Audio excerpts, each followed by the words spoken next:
Karibu mtazamaji popote ulipo, jina langu ni John Abuga na kuletea habari za hivi karibuni ambao zinafanyika katika mji wetu wa Nairobi, Kenya. Fahali wawili wakipigana, nyasi ndio huumia.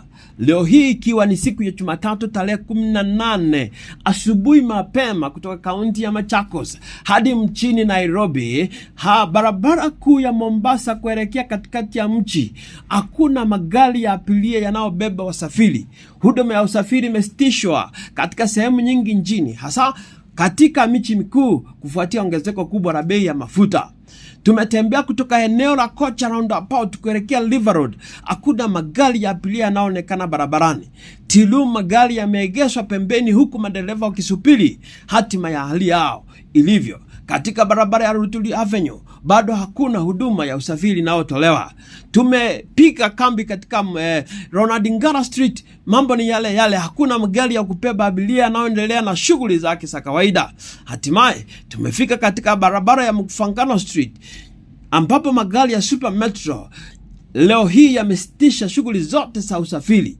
Ukifika katika sehemu ya station kuu ya magari ya Park Station, hakuna usafiri unaoendelea na wasafiri wengi wanaonekana wakitembea kwa miguu, huku wakisema miguu ndiyo itakayotupeleka. Hali hii imeramasa shughuli nyingi za ukuaji wa uchumi wa nchi yetu.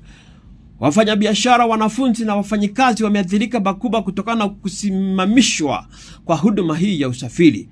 Hivi karibuni mafuta yameongezeka bei hadi kufikia kiwango cha historia, jambo ambalo watu wengi na wananchi wengi wanasema kwamba hawangependa mafuta ikaweze kuendelea kusonga katika viwango vya juu, bali yakaweze kushukishwa.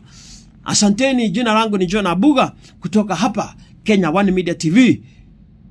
Mungu akubariki.